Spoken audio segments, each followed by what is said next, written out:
اعوذ باللہ من الشیطان الرجیم بسم اللہ الرحمن الرحیم الف لام را تلک آیات الکتاب المبین انا انزلناہ قرآنا عربیا لعلکم تعقلون۔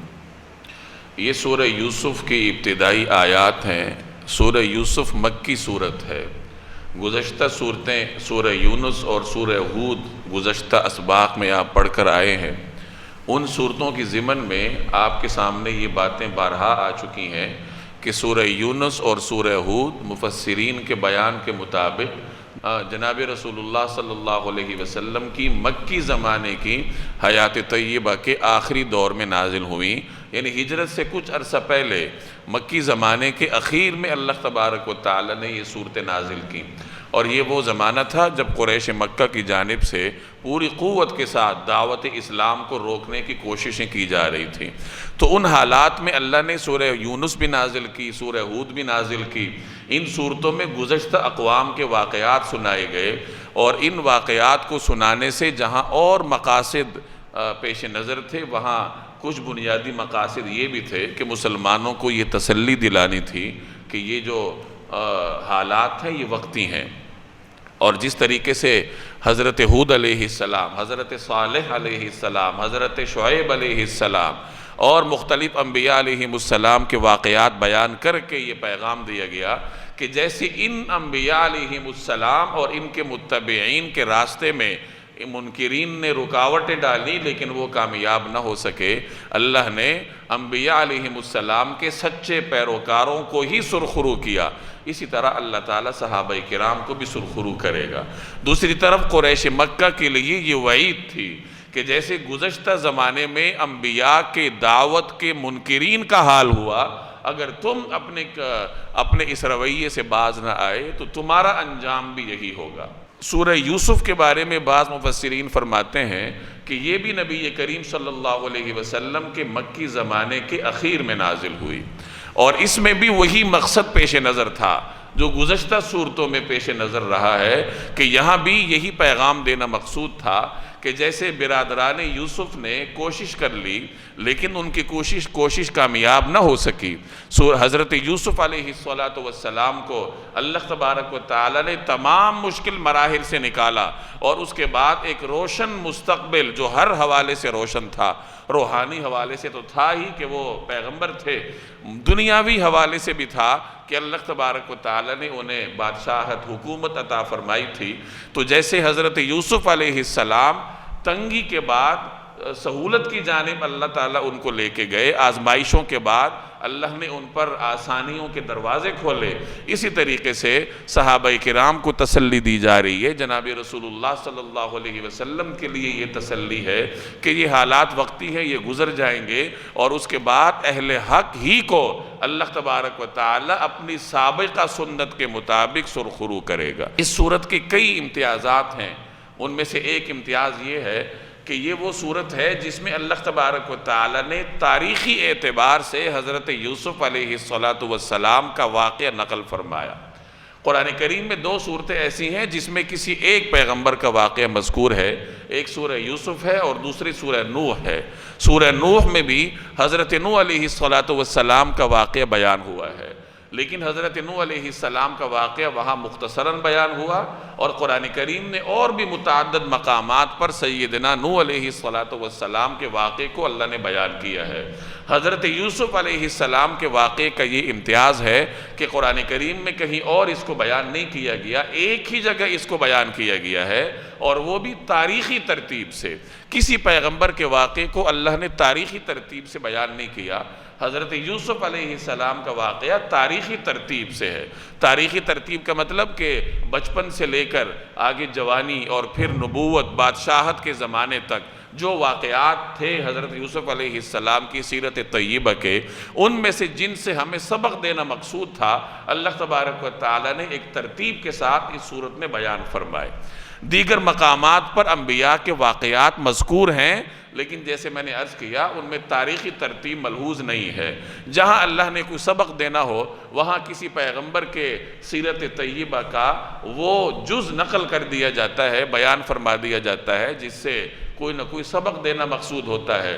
جیسے گزشتہ 11 پاروں میں حضرت موسیٰ علیہ السلام کا واقعہ بہت مقامات پر آپ نے پڑھا ہوگا۔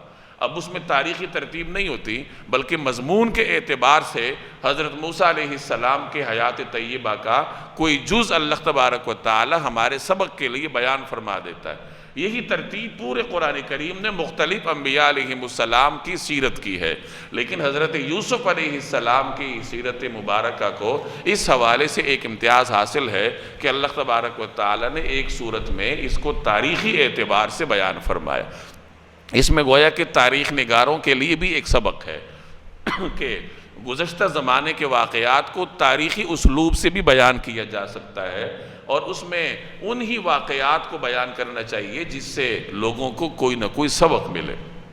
گویا کہ تاریخ پڑھنے کا کوئی خاص مقصد ہونا چاہیے، محض معلومات ہی پیش نظر نہ ہو، بلکہ ایسے واقعات کا مطالعہ کرنا چاہیے یا ایسے واقعات کو سپرد قلم کرنا چاہیے جس سے پڑھنے والوں کو، آنے والے لوگوں کو کوئی نہ کوئی فائدہ ہو۔ تو ان حالات میں اللہ تبارک و تعالی نے یہ صورت نازل فرمائی۔ بعض مفسرین فرماتے ہیں کہ یہود نے قریش کے ذریعے جناب رسول اللہ صلی اللہ علیہ وسلم کی خدمت میں یہ سوال بھیجا کہ بھلا یہ بتلائیے کہ حضرت یعقوب علیہ السلام کا گھرانہ مصر کیسے پہنچا، بنی اسرائیل مصر کیسے پہنچے؟ یعقوب علیہ السلام کا وطن تو فلسطین تھا، وہ عراق سے فلسطین تشریف لائے تھے۔ تو موسیٰ علیہ السلام کے زمانے میں یہ جو 6 لاکھ بنی اسرائیلی تھے جنہیں موسیٰ علیہ السلام مصر سے نکال کر لے گئے تھے، تو سوال یہ ہوا کہ حضرت یعقوب علیہ السلام کا وہ گھرانہ مصر کیسے منتقل ہوا؟ یہود کا یہ خیال تھا کہ نبی کریم صلی اللہ علیہ وسلم تو مکہ مکرمہ کے ماحول میں اپنی حیات طیبہ بسر فرما چکے ہیں، اب تک کی جو آپ کی حیات مبارکہ ہے، تو آپ کے پاس اس سوال کا جواب نہیں ہوگا۔ تو اللہ تبارک و تعالی نے ان کے سوال کے جواب میں یہ پوری صورت نازل فرمائی، یوسف علیہ السلام کا واقعہ بیان کیا۔ اسی میں یہ بیان ہوا کہ کس طریقے سے یوسف علیہ السلام کنویں سے ہوتے ہوئے مصر کے بازار میں پہنچے، وہاں سے عزیز مصر کے گھر میں، پھر جیل خانے میں، پھر اللہ تبارک و تعالی نے انہیں دربار حکومت میں پہنچایا، زمام اقتدار ان کے ہاتھ میں دی، اور پھر اس کے بعد انہوں نے اپنے والدین یعقوب علیہ السلام کو بلایا، اور اس طریقے سے ان کا گھرانہ جو کہ فلسطین میں تھا وہ مصر منتقل ہوا۔ تو سوال کرنے والوں کے سوال کا بھی جواب ہوا، اور مسلمانوں کو اس میں سبق بھی دیا گیا، جیسے اسی صورت کے آخر میں آئے گا اِنَّهُ مَن يَتَّقِ وَيَصْبِرْ، کہ دیکھو جو شخص تقوی اختیار کرے گا اور صبر کرے گا فَإِنَّ اللَّهَ لَا يُضِيعُ أَجْرَ الْمُحْسِنِينَ، تو یاد رکھو کہ اللہ تبارک و تعالی نیکوکاروں کے اجر کو ضائع نہیں کرتا۔ یعنی جیسے یوسف علیہ السلام کنویں میں گئے، جیل خانے میں گئے، مشکل ترین آزمائشوں سے ان کو واسطہ پڑا، لیکن تقوی اور صبر کا دامن انہوں نے ہاتھ سے نہیں جانے دیا۔ حضرت یعقوب علیہ السلام پر آزمائش آئی، اتنی شدید آزمائش کہ ان کی آنکھیں جاتی رہیں، بینائی جاتی رہی، لیکن تقوی اور صبر کا دامن انہوں نے ہاتھ سے نہیں چھوڑا۔ تو جیسے ان برگزیدہ ہستیوں نے آزمائش میں تقوی اور صبر کے دامن کو تھامے رکھا، اور اس کے بعد اللہ نے ان پر وہ آزمائش ختم کر کے سہولت کے راستے آسان فرما دیے، تو اسی طرح جو بھی ان کی اس سنت کو اپنائے گا کہ آزمائشوں میں تقوی اور صبر کے دامن کو ہاتھ سے نہیں جانے دے گا، تو اللہ تبارک و تعالی اسے آزمائش سے نکال دیں گے۔ تو اس طریقے سے اس صورت کے ذریعے مسلمانوں کو سبق دیا گیا، مختلف پیغامات دیے گئے۔ باقی تفصیلات آیات کی ضمن میں آتی رہے گی۔ الف لام را یہ حروف مقطعات میں سے ہے، ان کے بارے میں پہلے بارہا آپ پڑھ چکے ہیں کہ اس کا مطلب اور مفہوم امت کو نہیں بتایا گیا، اور ہمیں ایک اصول کی تعلیم دی گئی ہے کہ ابہموا ما ابہم اللہ، کہ اس کو مبہم رکھو جس کو اللہ تبارک و تعالی نے مبہم رکھا ہے۔ مبہم چیزوں کی کھود کرید کرنا یہ پسندیدہ نہیں سمجھی گئی۔ تو بہرحال حروف مقطعات بھی یہ قرآن کریم کے ان مضامین میں سے ہیں جنہیں اللہ تبارک و تعالی نے امت کو، اپنے بندوں کو نہیں بتلایا۔ یہ گویا کہ اللہ اور جناب رسول اللہ صلی اللہ علیہ وسلم کے درمیان ایک راز کی حیثیت رکھتے ہیں۔ الف لام را تلک آیات الکتاب المبین، یہ اس کتاب کی آیتیں ہیں جو حق واضح کرنے والی ہے۔ مبین کہتے ہیں واضح کرنے والی، یعنی یہ قرآن کریم کی جو آیات آپ کو پڑھ کر سنائی جا رہی ہیں، تو یہ قرآن کریم ایسی کتاب ہے جو حق کو وضاحت کے ساتھ آپ کے سامنے پیش کرتا ہے۔ اِنَّا أَنزَلْنَاهُ قُرْآنًا عَرَبِيًّا، ہم نے اس کو ایسا قرآن بنا کر اتارا ہے جو عربی زبان میں ہے، لَعَلَّكُمْ تَعْقِلُونَ، تاکہ تم سمجھ سکو۔ عربی زبان دنیا کی سب سے فصیح ترین زبان ہے۔ عربوں کی کئی اقسام ہیں، ایک عرب عاربہ ہے، ایک عرب مستعربہ ہے۔ قرآن کریم عرب مستعربہ کی زبان میں اللہ تبارک و تعالی نے نازل فرمایا، اور یہ عرب مستعربہ اس زبان کو کہا جاتا ہے جو کہ حضرت اسماعیل علیہ السلام کے خاندان کے بنو جرہم کے ساتھ میل جول کے نتیجے میں جو زبان وجود میں آئی، عربی زبان جو وجود میں آئی، اس کو عرب مستعربہ کہا جاتا ہے۔ اور یہ گزشتہ جو عربی کی زبانیں تھیں اس کے مقابلے میں یہ زیادہ فصیح زبان تھی۔ اسی زبان کو قریش، اسی زبان کے حامل قریش تھے۔ قریش میں سے جناب رسول اللہ صلی اللہ علیہ وسلم تشریف لائے، تو یہاں یہ وضاحت کی گئی کہ قرآن کریم اللہ تبارک و تعالی نے عربی زبان میں نازل کیا ہے۔ یہی وجہ ہے کہ قرآن کریم کی تعریف ہی یہ کی جاتی ہے کہ یہ اللہ کا وہ کلام ہے جو عربی زبان میں ہمارے سامنے مصاحف میں موجود ہے۔ اگر صرف ترجمہ قرآن کریم کا لکھا جائے تو اس پر قرآن کا اطلاق نہیں ہوتا۔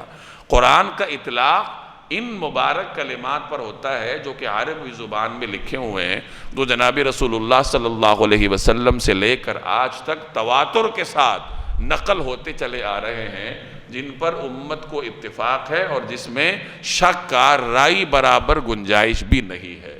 یہی وجہ ہے کہ اگر آپ اردو زبان میں قرآن کریم کا ترجمہ پڑھ کر نماز پڑھیں گے، آپ کی نماز نہیں ہوگی، کیونکہ آپ نے تلاوت تو نہیں کی، نہ قرآن کی تلاوت تو نہیں کی۔ اِنَّا أَنزَلْنَاهُ قُرْآنًا عَرَبِيًّا، ہم نے اس کو ایسا قرآن بنا کر اتارا ہے جو عربی زبان میں ہے، لَعَلَّكُمْ تَعْقِلُونَ، تاکہ تم سمجھ سکو۔ نَحْنُ نَقُصُّ عَلَيْكَ أَحْسَنَ الْقَصَصِ، ہم آپ کو ایک بہترین قصہ سناتے ہیں۔ بِمَا أَوْحَيْنَا إِلَيْكَ هَذَا الْقُرْآنِ، یہ قرآن جو وحی کے ذریعے بھیجا ہے، اس کے ذریعے ہم نے تم پر یہ قرآن جو وحی کے ذریعے بھیجا ہے، اس کے ذریعے ہم تمہیں ایک بہترین واقعہ سناتے ہیں۔ وَإِن كُنْتَ مِن قَبْلِهِ لَمِنَ الْغَافِلِينَ، جبکہ آپ اس سے پہلے اس سے بالکل بے خبر تھے۔ رسول اللہ صلی اللہ علیہ وسلم کے بارے میں آپ جانتے ہیں کہ آپ نبی امی تھے۔ امی کا مطلب ایسی ذات ہے جس نے کسی کے سامنے زانوئے تلمس طے نہ کر رکھا ہو، یوں کہہ لیجئے جس کا کوئی استاذ نہ ہو، جس نے کسی سے پڑھا نہ ہو۔ جناب رسول اللہ صلی اللہ علیہ وسلم کو اللہ تبارک و تعالی نے بالکل مبرر رکھا تھا کہ آپ کسی استاذ کے پاس نہیں گئے، کسی تعلیمی ادارے میں نہیں گئے، اس زمانے میں جو مکاتب ہیں وہاں نہیں گئے۔ اور یہ بھی قرآن کریم کا ایک معجزہ ہے اور آپ کی نبوت کی دلیل ہے کہ ایسی شخصیت جو کسی مکتب میں نہ گئی ہو، جو کسی تعلیمی ادارے میں نہ گئی ہو، 40 سال اس نے مکہ مکرمہ کے ماحول میں امی ہونے کی صفت کے ساتھ متصف گزارے ہوں، اور اس کے بعد اچانک اس کی زبان پر ایسا کلام جاری ہوتا ہے جس کے سامنے بڑے بڑے شاعر، بڑے بڑے فصیح و بلیغ لوگ، بڑے بڑے تعلیم یافتہ لوگ عاجز آ گئے۔ تو اس کا مطلب یہ ہے کہ یہ قرآن، یہ کلام براہ راست اللہ تبارک و تعالی کی جانب سے ہے۔ تو آپ کا امی ہونا یہ بھی جناب رسول اللہ صلی اللہ علیہ وسلم کی حقانیت کی ایک دلیل تھی۔ یہود نے جو آپ سے مطالبہ کیا تھا کہ یعقوب علیہ السلام کا خاندان مصر کیسے پہنچا، تو ان کا بھی یہی خیال تھا کہ یہ تو کسی مکتب میں گئی نہیں ہے، ان کو تاریخ انہوں نے پڑھی نہیں ہے، اہل کتاب کی جو کتابیں ہیں تورات یا انجیل وہ انہوں نے پڑھی نہیں ہے، تو ان کے پاس اس واقعے کا کوئی سورس نہیں ہے کہ اس واقعے کا علم ان کو ہو جائے، تو جواب نہیں دے پائیں گے۔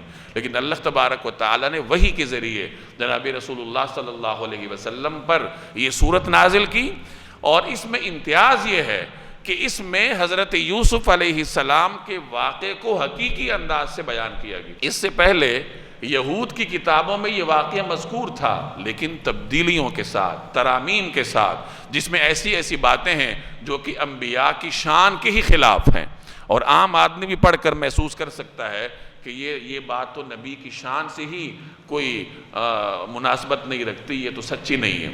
تو قرآن کریم میں اس طریقے سے اللہ تبارک و تعالی نے اس واقعے کو بیان کیا، تو اس لیے اس واقعے کو یہاں احسن القصص کہا گیا کہ ہم آپ کو ایک بہترین قصہ سناتے ہیں۔ اس کے بہترین قصہ ہونے کے اور بھی وجوہات ہیں۔ مثلا ایک حکمت اس کی یہ ہے کہ اس واقعے میں اور جناب رسول اللہ صلی اللہ علیہ وسلم کی سیرت مطہرہ میں بہت زیادہ مشابہت ہے۔ یوسف علیہ السلام کو اپنے ہی بھائیوں کے سامنے، اپنے ہی بھائیوں کے ہاتھوں تکالیف کا سامنا کرنا پڑا، اور وہی بھائی پھر بعد میں شرمندہ ہو کر ان کے سامنے پیش ہوئے اور ان سے درخواست کی کہ ہم معافی چاہتے ہیں۔ جناب رسول اللہ صلی اللہ علیہ وسلم کو بھی اپنے ہی برادری کے ہاتھوں، اپنے ہی چچا زاد اور برادری کے جو مختلف آپ کے عمزاد بھائی تھے ان کے ہاتھوں تکالیف کا سامنا کرنا پڑا۔ انہوں نے رسول اللہ صلی اللہ علیہ وسلم کو جانی نقصان دینے کے لیے مشورے کیے، ہر اعتبار سے آپ کو تکالیف پہنچائی، اور پھر فتح مکہ کے موقع پر وہ ہاتھ باندھ کر رسول اللہ صلی اللہ علیہ وسلم کے سامنے شرمندگی کی حالت میں کھڑے تھے۔ تو اس طریقے سے اس واقعے کو جناب رسول اللہ صلی اللہ علیہ وسلم کے واقعے سے مشابہت حاصل ہے۔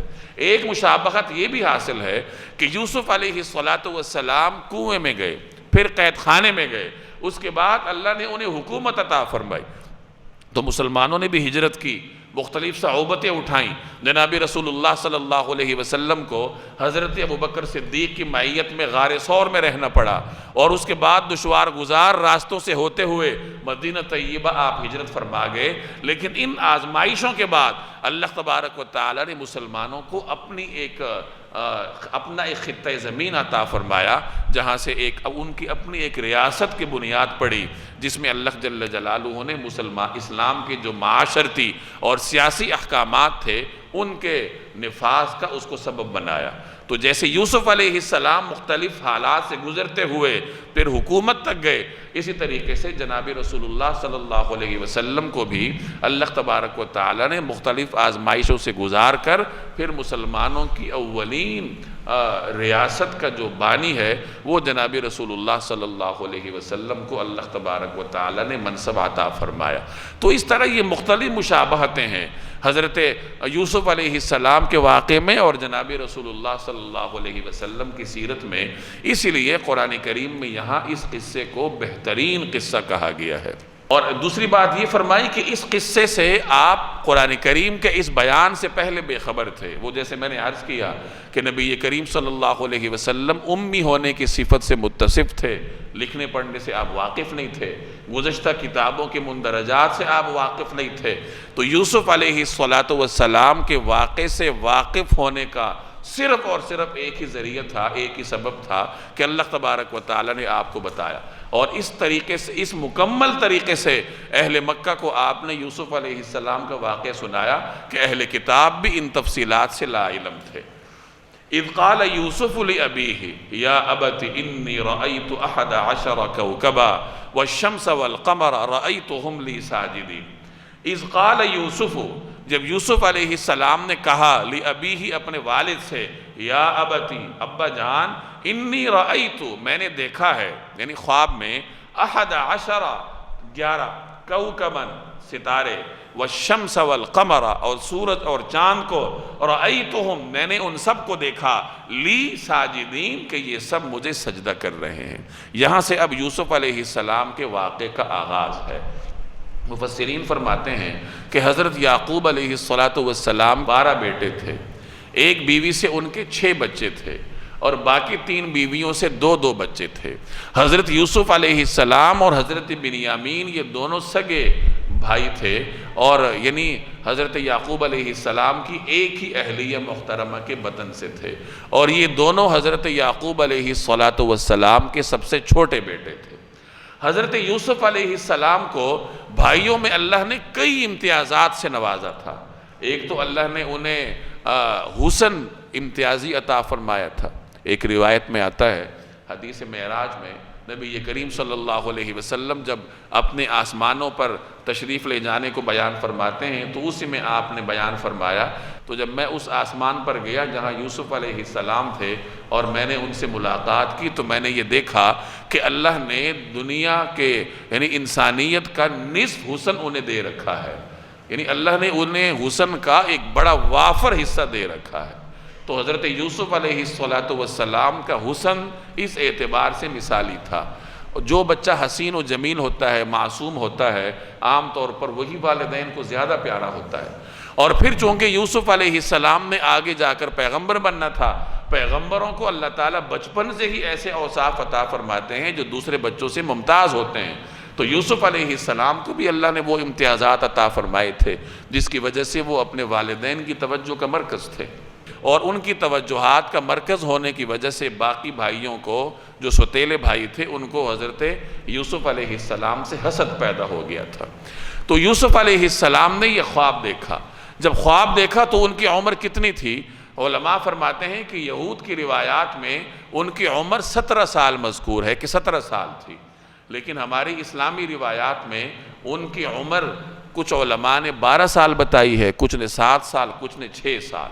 زیادہ تر مفسرین کا رجحان یہی ہے کہ ان کی عمر 6 یا 7 برس تھی۔ اپنے بچپن میں حضرت یوسف علیہ السلام نے یہ خواب دیکھا کہ 11 ستارے ہیں جو کہ اور سورج اور چاند ہیں جو مجھے سجدہ کر رہے ہیں۔ سجدہ لغت میں کہتے ہیں انحناء کو، جھکنے کو، کہ جسم کا ایسا جھکنا جس میں ماتھا جا کر زمین پر ٹک جائے، دونوں ہاتھوں، ماتھے اور ناک کے ذریعے جو عمل انجام دیا جاتا ہے اسے اصطلاح میں سجدہ کہا جاتا ہے۔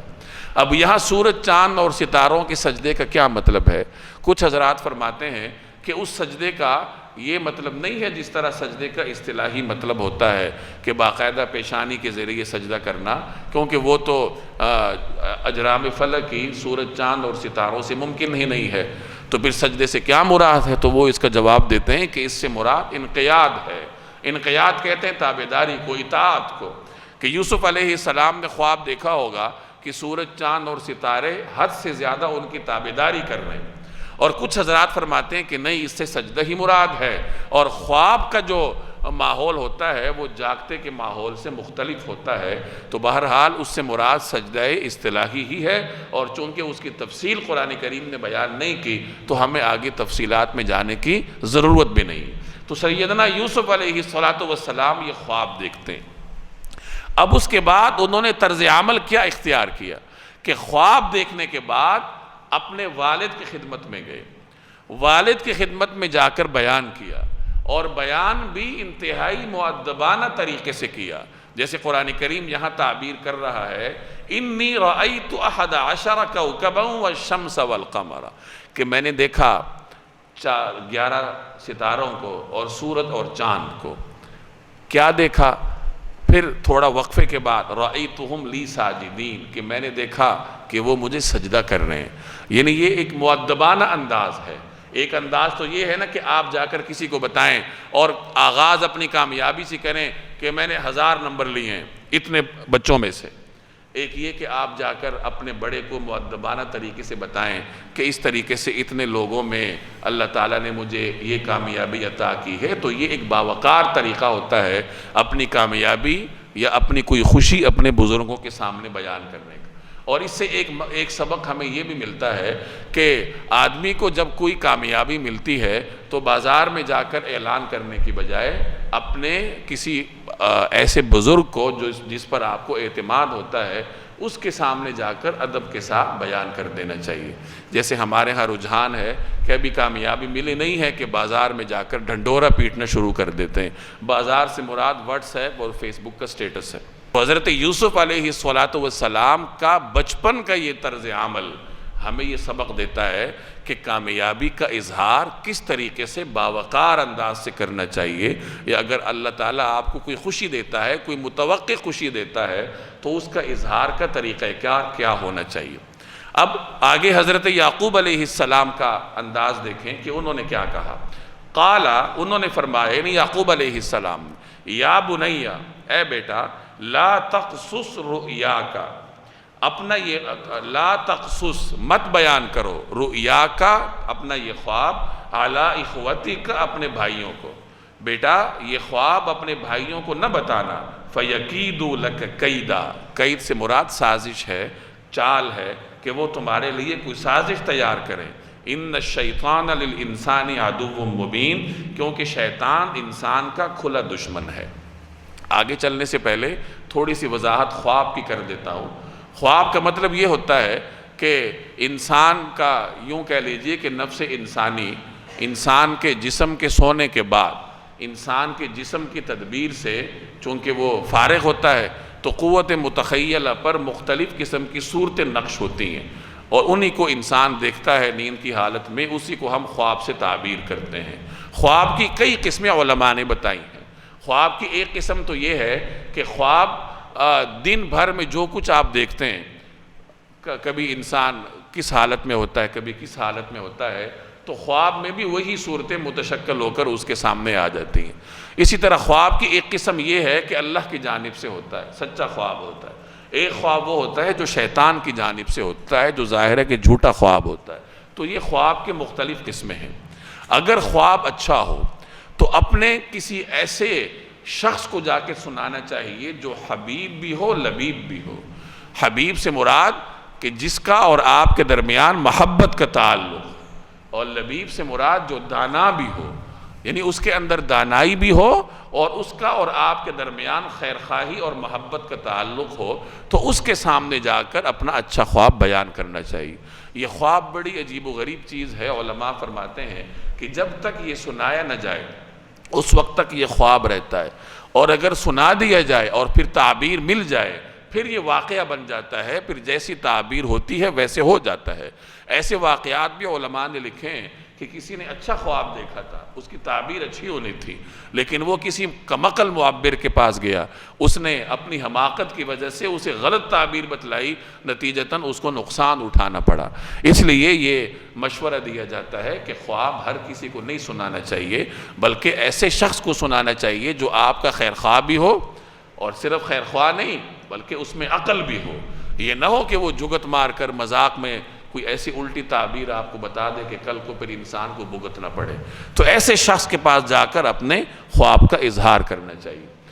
اور اگر خواب برا ہے، پھر حدیث میں یہ ہدایت فرمائی گئی، یہ تعلیم دی گئی کہ برا خواب اگر کوئی شخص دیکھے تو جیسی ہی آنکھ کھلے تو وہ بائیں طرف رخ کر کے اعوذ باللہ پڑھے اور 3 دفعہ تھتکار دے، تھو 3 دفعہ کر دے اور اعوذ باللہ پڑھ لے، تو انشاءاللہ وہ برا خواب اسے نقصان نہیں دے گا۔ اور برا خواب کسی کو سنانا نہیں چاہیے، کسی کو بھی نہیں سنانا چاہیے۔ آدمی کو اندازہ ہو جاتا ہے کہ یہ خواب اچھا ہوگا یا برا ہوگا، تو برا خواب یہی ہے کہ سب سے پہلے تو جب آنکھ کھولے تو اعوذ باللہ پڑھ کر 3 دفعہ تھتکار دینا چاہیے، اور اس کے بعد پھر جب موقع ہو تو فوری طور پر 2 رکعت صلاۃ الحاجت پڑھ کر انسان اللہ سے دعا کرے کہ یا اللہ بظاہر یہ خواب برا ہے، مجھے اس کے شر سے بچائیے، کچھ نہ کچھ صدقہ بھی دے دینا چاہیے۔ پھر جب تک اس خواب کی ہیبت انسان کے دل و دماغ پر چھائی رہے، یہی عمل کرتا رہے کہ صلاۃ الحاجت پڑھتا رہے، صدقہ دیتا رہے، اور انشاءاللہ اللہ تعالیٰ پھر اس خواب کے شر سے اسے بچائے گا۔ پھر اللہ پر یقین رکھنا چاہیے کہ اللہ تعالیٰ مجھے اس خواب کے شر سے محفوظ رکھے گا، لیکن یہ خیال رہے کہ کسی کو سنانا نہیں چاہیے۔ خوابوں کی تعبیر میں اللہ تبارک و تعالیٰ نے حضرت ابوبکر صدیق رضی اللہ تعالیٰ عنہ کو بڑا کمال عطا فرمایا تھا، اور بعد میں امام ابن سیرین رحمہ اللہ تھے جنہیں اللہ تبارک و تعالیٰ نے اس میں کمال عطا کیا تھا۔ یوں بھی جو آدمی جتنا سچا ہوتا ہے اپنی عملی زندگی میں، اسی قدر اس کا خواب بھی سچا ہوتا ہے۔ تو حضرت یعقوب علیہ السلام نے فرمایا کہ بیٹا اپنے بھائیوں کو یہ خواب نہ بتانا۔ اس سے کئی اصول نکلتے ہیں۔ موٹا اصول اس سے ہمیں یہ معلوم ہوتا ہے کہ اگر آپ کے ماحول میں بدخواہوں کی کثرت ہو تو پھر نعمت کا اخفاء بہتر ہوتا ہے۔ اللہ نے کوئی نعمت آپ کو دی ہے اور ماحول میں بدخواہوں کی کثرت ہے تو اس نعمت کو چھپا لینا چاہیے، اسی میں کامیابی ہوتی ہے۔ کچھ روایات کا مفہوم بھی ہے کہ اپنے زندگی کے کاموں میں اخفاء کے ذریعے مدد لو، یعنی اگر چاہتے ہو کہ زندگی میں ترقی کرو تو کچھ چیزوں کو چھپانا پڑتا ہے، اخفاء سے کام لینا پڑتا ہے۔ اگر آدمی نعمت ملتے ہی ببانگ دہل اس کا اعلان کرتا پھرے تو بہت سارے مقامات پر انسان کو پچھتاوا ہوتا ہے، ندامت ہوتی ہے، کیونکہ جب آپ کی نعمت حاسدین کے سامنے آئے گی تو وہ برداشت نہیں کر پائیں گے، نتیجتاً وہ اپنا جو حسد ہے وہ شروع کر دیں گے۔ اور اس کائنات کا نظام ایسا ہے، اگر کوئی آدمی آپ کے بارے میں منفی سوچ رکھتا ہے تو اس کا کوئی نہ کوئی اثر انسان کی زندگی پر ہوتا ہے۔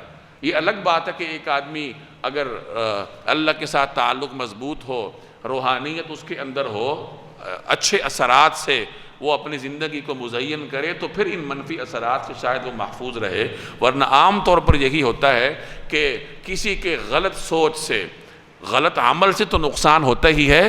کائنات کا نظام اس طرح کا ہے کہ کسی کی غلط سوچ بھی اثر رکھتی ہے، اور وہی اثر انسان کے لیے نقصان دہ ہوتی ہے۔ جیسے نظر بد ہے، نظر بد کوئی تیر تو نہیں ہوتا کہ کوئی آدمی تیر مارتا ہے یا گولی مارتا ہے، وہ محض نظر ہے، نگاہ ہے، اس کے پیچھے خیالات ہیں، اور ان خیالات کی جو منفی قوت ہے وہ انسان کی زندگی پر اثر انداز ہوتی ہے۔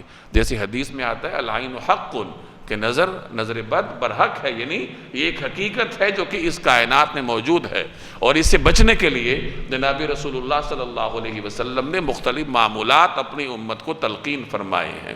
تو حضرت یعقوب علیہ السلام نے حضرت یوسف علیہ السلام کو یہ نصیحت فرمائی کہ اپنے بھائیوں کے سامنے یہ خواب بیان نہ کرنا۔